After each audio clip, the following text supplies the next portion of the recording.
Hello everyone, welcome back to DK education academy. तो कैसे हो आप लोग? आई होप सभी बहुत अच्छे होंगे अपने अपने घरों में और जम के पढ़ाई कर रहे होंगे।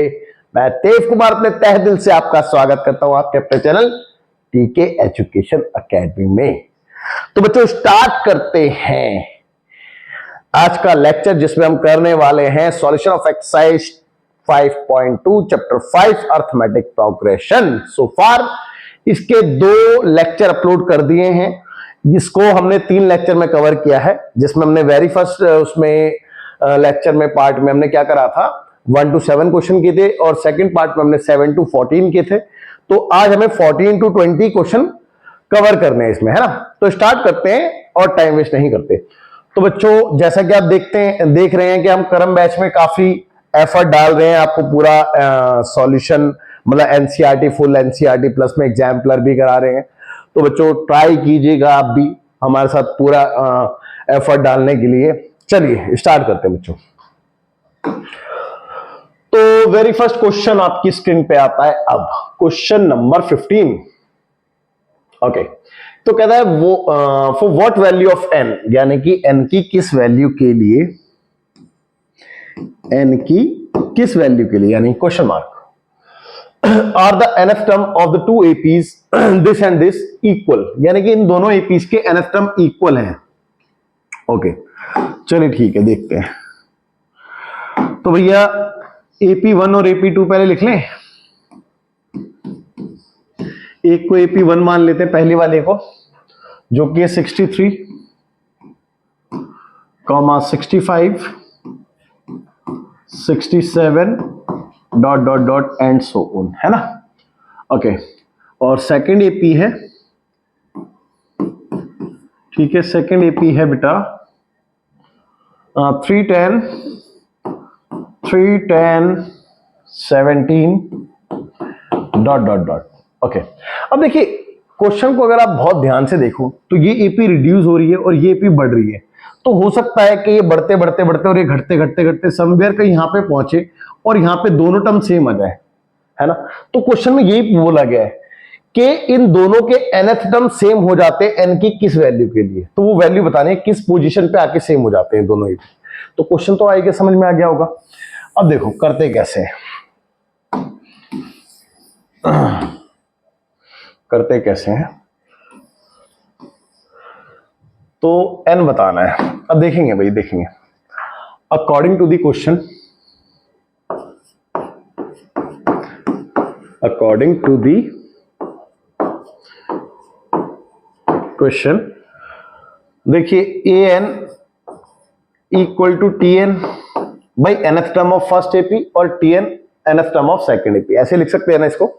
बिल्कुल लिख सकते हैं, है ना, बिल्कुल लिख सकते हैं। चलिए आगे देखते हैं।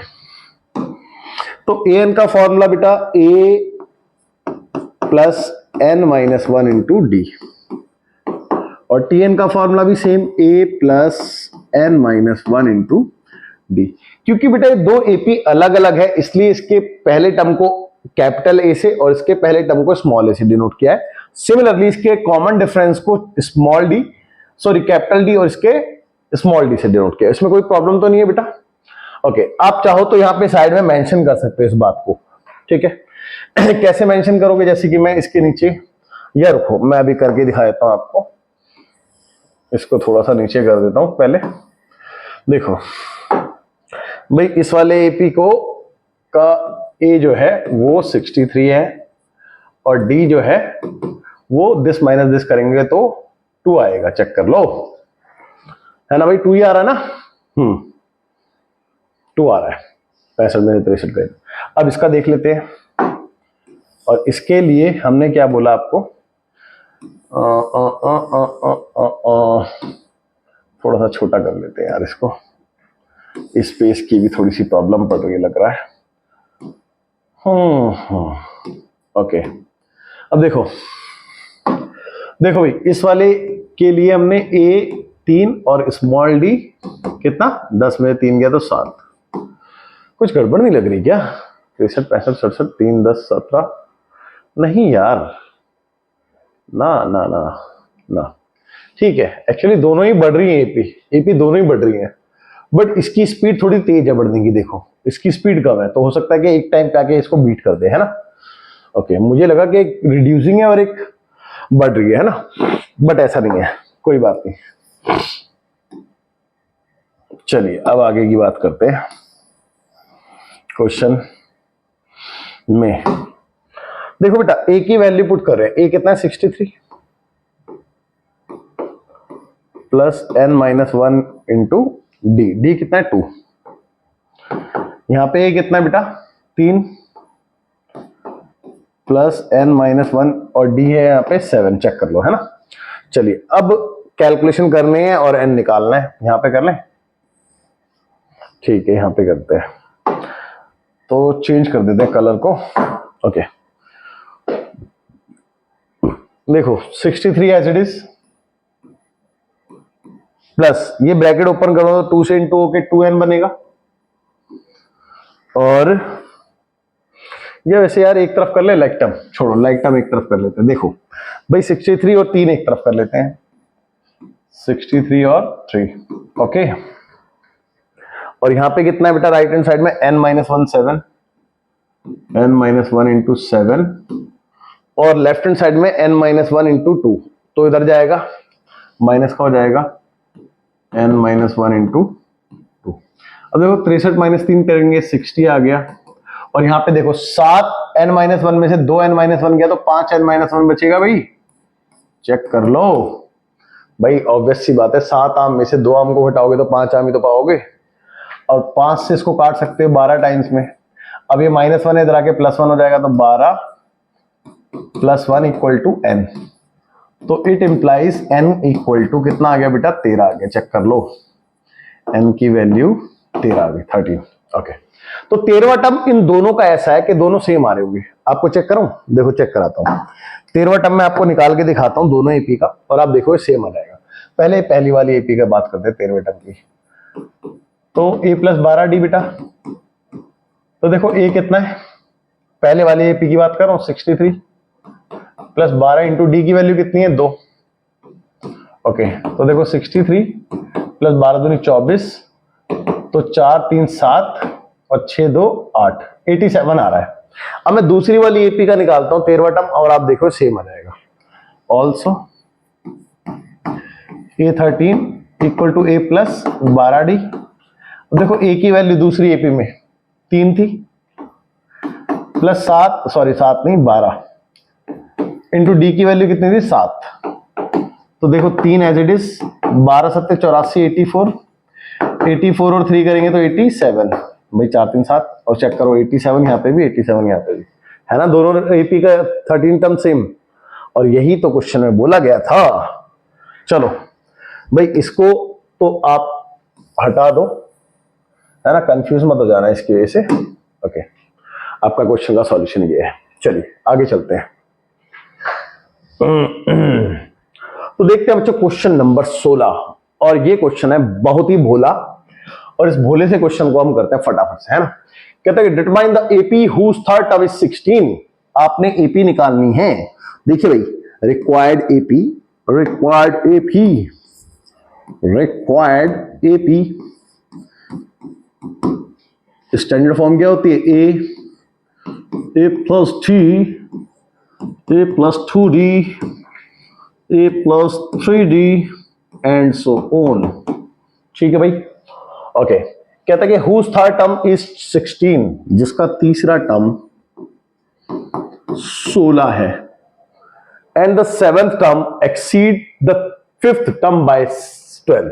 देखो और कह रहा है कि इसका सातवां टर्म जो है ज्यादा है पांचवें टर्म से 12, तो पांचवें टर्म से 12 ज्यादा है, और अगर मैं पांचवें टर्म में 12 प्लस कर दूं दोनों बराबर हो जाएंगे, चेक कर लो, बिल्कुल हो जाएंगे, कोई दिक्कत नहीं है भैया, कोई दिक्कत नहीं है, ओके ओके ओके। देखेंगे भाई देखेंगे, तो एपी निकालनी है, एपी निकालने के लिए आपको दो ही चीज चाहिए जो आपको दिख रही है, ए और डी। भाई ए और डी तो चाहिए आपको, चेक कर लो, ए और डी चाहिए आपको भाई, okay. A and D, A and D देखते हैं बेटा कैसे निकालेंगे भाई ए एंड डी। जो चीज गिवन है उसका यूज करते हैं भाई। We have third term is 16, third term का formula a plus 2d equal to 16, तो बस यहीं पे छोड़ दो इसको फिलहाल। दूसरी चीज ये गिवन थी देखो a7, इसको इधर लेके आऊंगा तो माइनस का a5 हो जाएगा इक्वल टू 12। अब मैंने तुम्हें यहां पे फॉर्मूला बताया था an माइनस a का, याद करो। मैं फॉर्मूला लिख देता हूं, मैं फॉर्मूला लिख रहा हूं। फॉर्मूला था बेटा an माइनस a के equal to n minus k into d. Check कर लो। तो बेटा ये वाली फॉर्म में देखो an माइनस a के, तो आप इसको क्या लिख सकते हो, n माइनस के इंटू डी। तो n की वैल्यू ये रही, k की वैल्यू ये रही, तो n minus k into D और इक्वल टू में क्या है 12 है। चेक कर लो। 7 में से 5 गया 2d बराबर 12 और 2 से काट के 6, तो d की वैल्यू तो हमें पता चल गई है 6 है। और अगर d की वैल्यू यहां पे पुट कर दी जाए तो a भी मिल जाएगा। देखो a प्लस 2 इंटू डी की वैल्यू कितनी थी 6 इक्वल टू में 16, तो a इक्वल टू में 16 और 6 दूनी 12 माइनस का हो जाएगा, तो a की वैल्यू आ जाएगी 4। अब जब a भी पता है और d भी पता है तो फिर AP लिखने में तो कोई प्रॉब्लम नहीं है। तो AP लिख दें, AP लिख दें क्या बच्चों, लिख देते हैं रिक्वायर्ड AP। इसमें वैल्यू पुट कर रहा हूं, देखो a की वैल्यू कितने 4, फिर 4 प्लस डी, तो 4 प्लस डी की वैल्यू 6, ठीक है भाई। फिर 4 प्लस 2d, तो 4 प्लस 2 इंटू डी की वैल्यू 6 एंड सो ऑन, ठीक है। अब देखिए भाई AP क्या आ रही है आपकी 4, 4 6 10 और 6 दूनी 12 16 एंड सो ऑन, 3 टर्म काफी रहेंगे। And this is your final answer. Okay, check कर लो, कोई दिक्कत कोई परेशानी तो नहीं है। तो भैया क्वेश्चन नंबर 16 बहुत ही था ये भोला और आपको अच्छे समझ में आ गया होगा। अब हम चलते हैं क्वेश्चन नंबर 17, लेकिन बना रहता है बच्चों इसी पे खतरा। अब देखते हैं इसको। देखो इसको मैं ये कह रहा हूं आपको कि अगर आपकी क्लास में 50 बच्चे हैं ना, ध्यान रखना मेरी बात को, तो बेटा इस क्वेश्चन को गलत करने के मान के चलो कि 35 बच्चे इसको गलत करके आते हैं, ये इसको करके ही नहीं आते, ठीक है। या तो इसको करके ही नहीं आते या फिर गलत करके आते हैं, और ओनली 15 बच्चे इसको करेक्ट करते हैं, ठीक है। इसका रीजन क्या है, इसका रीजन एकदम सिंपल है, वो ये कि बेटा बच्चों को है ना इसका फॉर्मूला नहीं पता। क्या नहीं पता, इसका फॉर्मूला नहीं पता, या ये कह लो याद नहीं रहता, क्योंकि यार एक क्वेश्चन है एक्सरसाइज में, एक क्वेश्चन है एग्जाम्पल में, तो 2 ही क्वेश्चन है, प्रैक्टिस होती नहीं है बच्चों की, फॉर्मूला भूल जाते हैं, इसलिए गलती होने के चांसेस रहते हैं, है ना। तो आप लोग ध्यान से देखेंगे, मैंने आपको एक फॉर्मूला लिखवाया था। फॉर्मूला क्या लिखवाया था बेटा, nth टर्म फ्रॉम लास्ट यानी कि पीछे से nth टर्म, पीछे से nth टर्म, आगे से तो सब निकालते हैं, L minus n minus 1 into D. ये फॉर्मूला याद रखेंगे, है ना। अच्छा, इस क्वेश्चन के अकॉर्डिंग आपको AP दे रखी है, AP is 3 8 13 dot dot dot and so on 253 last term. Okay, और आपसे बोला है 20th टर्म निकालो, ठीक है भाई। 20th टर्म निकालिए। तो आपने 20th टर्म निकालना है, लेकिन कहां से बेटा, देखो find the 20th term from the last term, पीछे से 20th टर्म निकालना है। तो 20th term from last, okay. Formula क्या होता है बेटा, L की वैल्यू लास्ट टर्म कितनी है 253 माइनस n की वैल्यू 20 है माइनस 1 इंटू डी की वैल्यू कितनी बेटा, देखो 8 में 3 क्या 5 है, चेक कर लो। तो फाइनली 253 माइनस 19 इंटू 5, और 19 5 से कितना होता है बेटा आजकल? आजकल 95 तो नहीं होता, चेक करें। 9 5 45 का 5, कैरी हुआ 4, 5 एकम 5 4 9, हाँ बिल्कुल ठीक है, आजकल यही चल रहा है ना। 13 में से 5 गए, 13 में से 5 गए तो 8, 8 5 13, ठीक है ओके। और 4, 14 में से 9 गए 6 और 168, that's your final answer. Check कर लो, कोई दिक्कत कोई परेशानी, फटाफट से वीडियो पॉज करके नोट करेंगे, फिर देखते हैं आगे। तो बच्चों देखें भाई, तो 17 इस पे था खतरा, ये हमने कर लिया पार, खतरा पार है। अब 18 है, और 18 बहुत ही प्यारा है, तो इस प्यारे से क्वेश्चन को करते हैं। इंपॉर्टेंट सा भी लग रहा है, अच्छा सा भी लग रहा है। देखिए इसमें लिखा है the sum of the 4th and 8th term of an AP is 24, यानी कि आपको बोला है इट इज गिवन, क्या गिवन है बेटा, कि चौथे टर्म और 8वें टर्म का सम 24 है, चेक कर लो। And the sum of the 6th and 10th term is 44, और सम आपको दे दिया छठे और 10वें टर्म का, छठे प्लस 10वें टर्म का इज 44। अब आगे आपसे बोला है कि find the first 3 terms of the AP, तो एपी के पहले 3 टर्म निकालिए। तो चलो कोई दिक्कत नहीं, फाइंड कर लेंगे, उसमें क्या बड़ी बात है, उसमें क्या दिक्कत है भैया मेरे, और वो तो फाइंड कर ही लेंगे अब, है ना। चलिए देखो फाइंड क्या करना है बेटा, टू फाइंड, तो फाइंड हमने करना है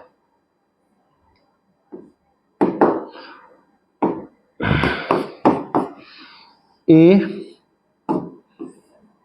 प्लस डी और a प्लस 2d। पहले 3 टर्म का मतलब तो यही है, या फिर इसको आप ऐसे नहीं लिखना चाहते तो आप ऐसे लिखो a1 a2 a3 question mark और क्वेश्चन मार्क और क्वेश्चन मार्क, ठीक है भाई, ये फाइंड करना है। चलेगा, समझ में आया सबको यहां तक? बिल्कुल आ गया होगा, है ना। ओके चलिए अब आगे की बात करते हैं। तो जो चीज गिवन है, देखो आप कुछ भी फाइंड करो एपी में, मैं आपको क्लियरली बता चुका हूं कि आपके पास 2 चीजों का होना कंपलसरी होता है। कौन कौन सी? एक फर्स्ट टर्म और एक कॉमन डिफरेंस, है ना, 2 चीजें। तो हमारे पास दोनों नहीं है, मिसिंग है दोनों, दोनों को फाइंड करते हैं। एक काम करते हैं, 2 गिवन इंफॉर्मेशन है, ये वाली और एक ये वाली, इन 2 गिवन इंफॉर्मेशन से काम करते हैं। तो देखो we have what we have A4 plus A8 equal to 24, है ना। तो A4 को हम लिखते हैं बेटा A प्लस 3D, चेक कर लो, और A8 को लिखते हैं बेटा A plus 7D equal to 24। तो A और A मिलके हो गया 2A, और 7 और 3 10D, चेक कर लो, इक्वल टू 24। अब चाहो तो 2 को कॉमन ले सकते हो, मतलब 2 से डिवाइड कर सकते हो होल इक्वेशन को छोटा करने के लिए, है ना। तो 2 से डिवाइड किया तो ये A, ये 5D और ये 12, और ये आपकी पहली इक्वेशन बन गई, चेक कर लो, ठीक है। पहली इक्वेशन बन गई है भाई, बन गई है पहली इक्वेशन। दूसरी इक्वेशन बनाओ, also A6 plus A10 equal to कितना था? 44। A6 को कैसे लिखोगे भाई? A प्लस 5D, और A10 को A प्लस 9D, आ गया ना 9D, इक्वल टू 44। अब देखो A और A 2A, और 5 और 9 14D, 14D इक्वल टू 44। फिर से 2 कॉमन है, 2 से डिवाइड कर देते हैं छोटा करने के लिए, तो A plus 7D equal to 22, और ये आपकी हुई सेकेंड इक्वेशन, चेक कर लो। अब इन 2 इक्वेशनों को सॉल्व करके इजीली क्या निकाला जा सकता है? क्या निकाला जा सकता है भाई? A और D, है ना, A और D निकाला जा सकता है। चलिए, तो on solving equation number 1 and 2, on solving equation number 1 and 2, okay. तो 1 इज A plus 5D equal to 12,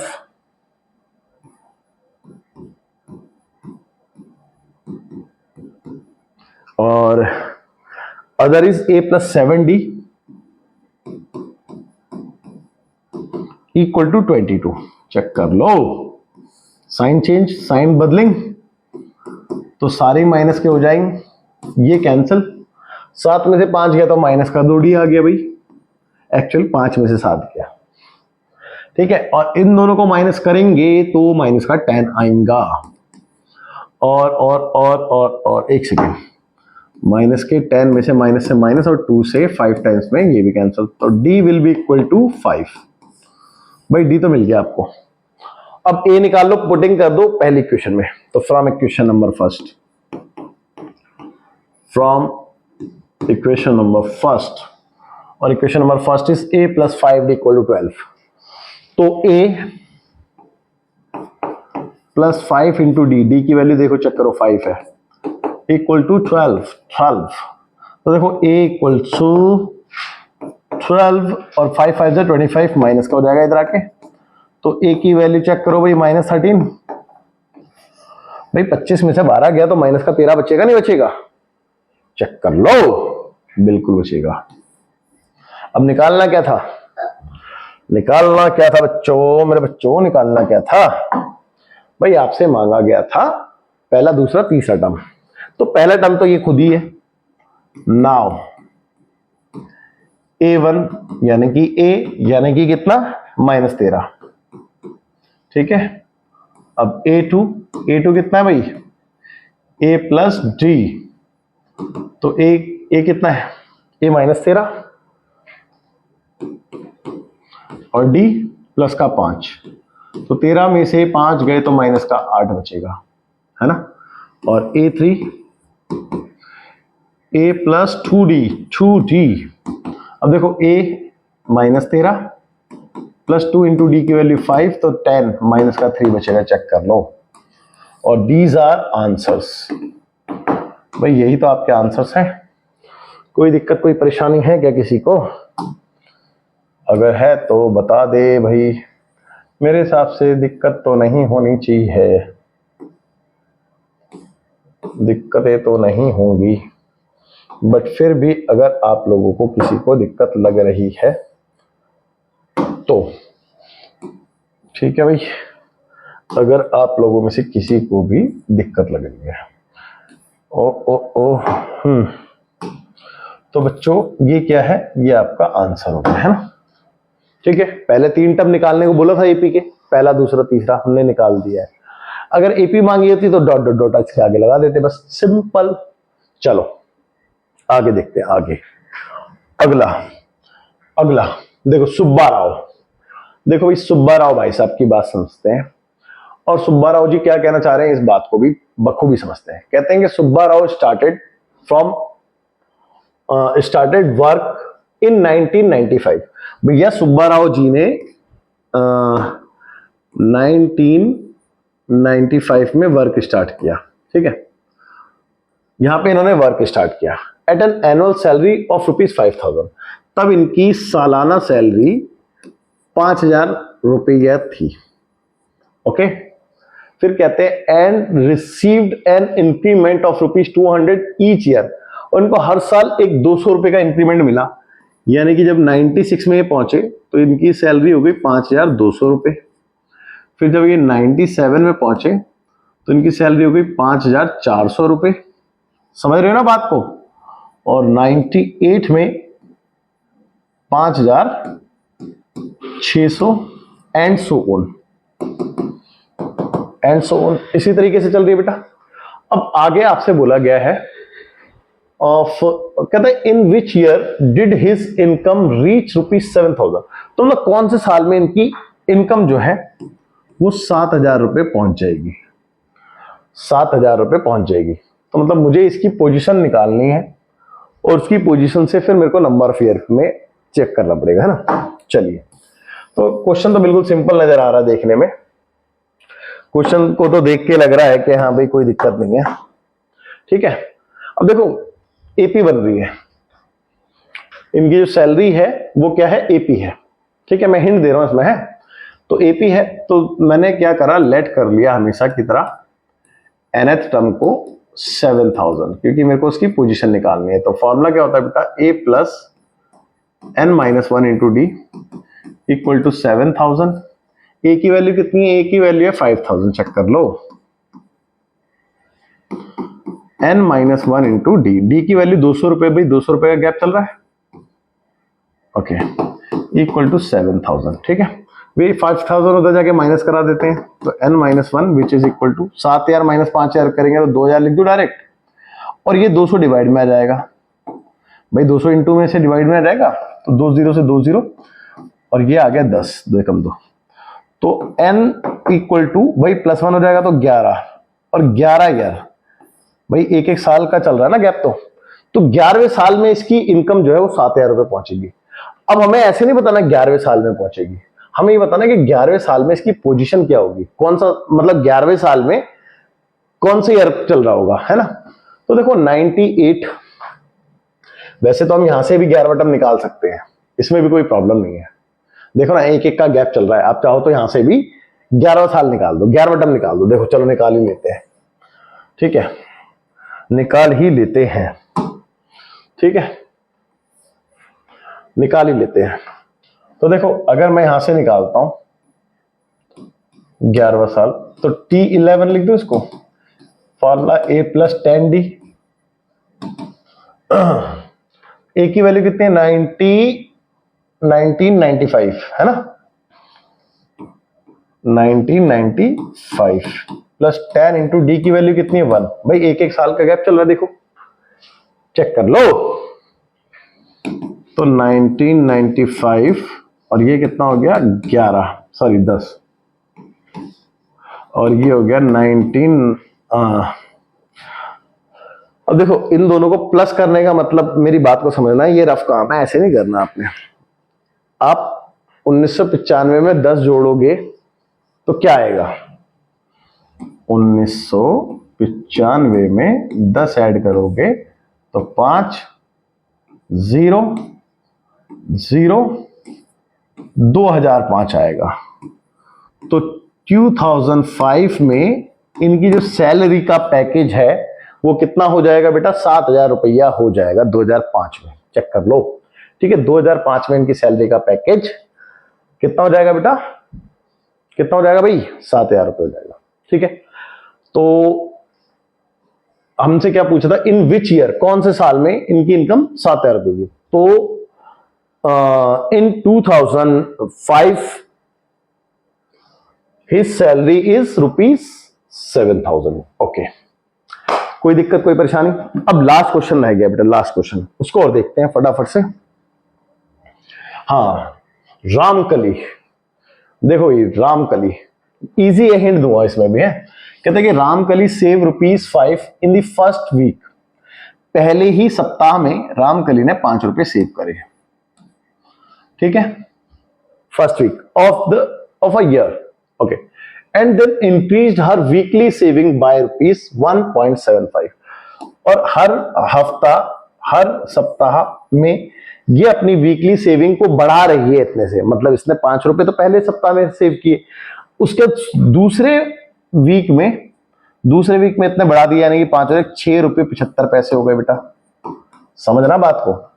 तीसरे ईयर में फिर ये बढ़ा दिए, तो 6.75 प्लस 1.75 कितने हो गए बेटा, 0, 7 7 14, 14 और 1 15, 5, 15 का 5 कैरी ओवर 6 और 1 7 और 1 8, 8.5 हो गए, 8.5 एंड सो ऑन। चेक कर लो भाई, चेक कर लो, कोई दिक्कत कोई परेशानी है आप लोगों को तो बता दो।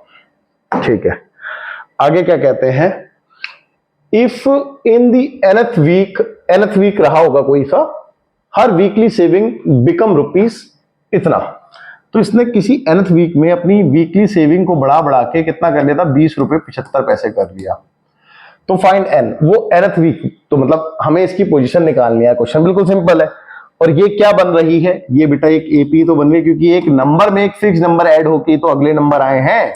चेक कर लो, कोई दिक्कत कोई परेशानी नहीं है बच्चों, कोई दिक्कत कोई परेशानी नहीं है। ओके, तो चलो उसकी पोजीशन निकालनी है। बिफोर दैट ए की वैल्यू लिख लें पहले, और डी की वैल्यू लिख लें। डी की वैल्यू तो पता ही है 1.75, 20.75। चलिए, let an be the term of 20.75। Formula क्या होता है बेटा, a plus n minus one into d equal to 20.75। A की वैल्यू चेक करो भाई, कितनी है ए की value, 5, n minus one into d, d की वैल्यू 1.75 इक्वल टू 20.75। अब ये 5 को उधर भेजते हैं, माइनस हो गया, चेक कर लो भाई, माइनस अगर हो गया है तो 20.75 में से 5 गया तो 15.75 बचेगा, नहीं बचेगा? और क्योंकि ये इनटू में है तो ये डिवाइड में आ जाएगा, तो डिवाइड में आ जाएगा तो फिर मैं यहां पे करूंगा है। ओके, देखो n minus one equal to 15.75 upon 1.75। Point से पॉइंट कैंसिल हो रहा है क्योंकि सेम डेसिमल प्लेसेस पे है। ओके, अब इन दोनों को देखते हैं किससे कट रहा है। 5 से कट रहा है फिलहाल, लेकिन अभी नहीं काट रहे, अगले स्टेप में काटेंगे हैं। 1575 अपॉन 175, ठीक है, 5 से काटते हैं भाई, 5 से है ना, 5 3 जा, 5 1 जा और 5 5 जा, और 5 3 जा और 5 5 जा। ओके, अब फिर से 5 से जा रहा है, 5 7 जा और 5 6 जा और 5 3 जा। ओके, अब 7 से 9 टाइम्स में पूरा पूरा गया, तो n माइनस वन बराबर 9, भाई 9 आ रहा है, तो n इक्वल टू 10।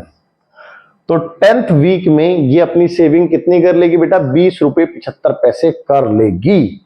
कौन कर लेगी भैया, रामकली। कुछ सीखो रामकली से बच्चों, कितना सेव कर रही है वो।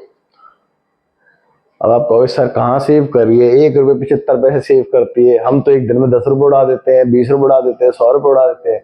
बेटा रामकली का टाइम है नहीं, ये रामकली किस टाइम की, ये भी तो देखो, इसके नाम से पता चलता है, रामकली है ये, ठीक है। तो चलिए आप वीडियो पॉज करके नोट कीजिए, और फिलहाल इस क्वेश्चन के साथ आपकी ये एक्सरसाइज कंप्लीट हुई, हमारी वीडियो कंप्लीट हुई और सब कुछ कंप्लीट हुआ। अब समय हो चुका है आपसे अलविदा कहने का। तो बच्चों बहुत मेहनत लगी है इसमें, आप इसको कर लेना अच्छे से। सो बाय बाय, टेक केयर, जय हिंद, मिलते हैं आपसे।